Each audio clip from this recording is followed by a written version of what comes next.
বাড়িটা অনেক দিন খালি পড়েছিল। দোতলা লাল ইটের জানালাগুলো অর্ধেক ভাঙা, আর বারান্দার রেলিংয়ে ঝুলে থাকা শুকনো লতার মতো এক ধরনের পুরনো বিষণ্ণতা।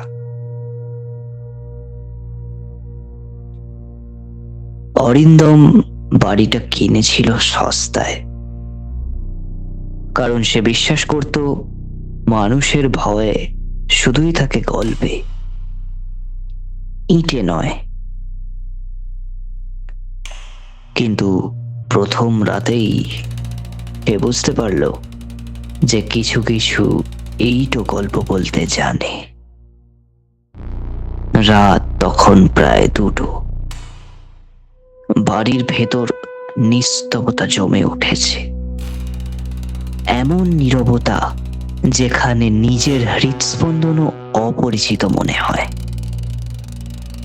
ঠিক তখনই শোনা গেল হালকা এক টান, যেন কেউ ধীরে ধীরে দেয়ালের ভেতর দিয়ে নখ টেনে যাচ্ছে।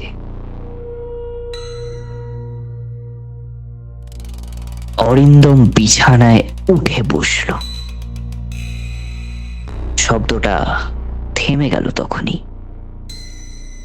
সে নিজেকে বোঝালো, পুরনো বাড়ি, কাঠের ফাঁক, ইঁদুর, আর কিছু না। কিন্তু পরের রাতে শব্দটা আর দেওয়ালে থামলো না। অরিন্দম অনুভব করল যে তার শোয়ার ঘরের বাতাস একটু ঘন, যেন কারো নিঃশ্বাস তার নিঃশ্বাসের সাথে মিশে যাচ্ছে। বাতি জ্বালাতেই সব স্বাভাবিক। তৃতীয় রাতে অরিন্দম সিদ্ধান্ত নিল যে সে জেগে থাকবে।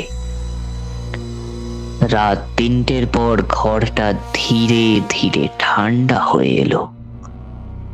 দেওয়ালের রঙে অদ্ভুত ছোপ দেখা গেল, যেন ভেতর থেকে কেউ চাপ দিচ্ছে। তারপর দেওয়ালের উপর একটা অভয় ফুটে উঠল। আলোর বিপরীতে কালো নয়, বরং ফ্যাকাশে, যেন চামড়া ছাড়া একটা স্মৃতি দাঁড়িয়ে আছে। কোনো শব্দ ছাড়াই অবয়বটা শুধু মাথাটা কাত করে তাকালো অরিন্দমের দিকে। সেই দৃষ্টিতে রাগ ছিল না, ছিল না কোনো ভয়, ছিল এক অদ্ভুত দাবি। অরিন্দম বুঝতে পারল যে বাড়িটা কখনোই খালি ছিল না। কেউ বাস করত এখানে, মাংসে নয়, নিঃশব্দে। চতুর্থ রাতে শব্দটা আর বাইরে শোনা গেল না।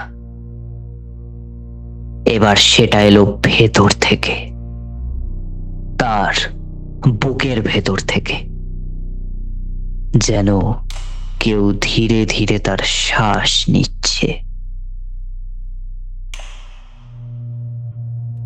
সকালে প্রতিবেশীরা দেখল বাড়ির জানালায় একটা নতুন অবয়ব দাঁড়িয়ে আছে। দেখতে অরিন্দমের মতো হলেও ওটা অরিন্দম নয়। আর দেয়ালের ভেতর থেকে মৃদু একটা টান শোনা যাচ্ছে, যেন কেউ স্বাগত জানাচ্ছে নতুন বাসিন্দাকে।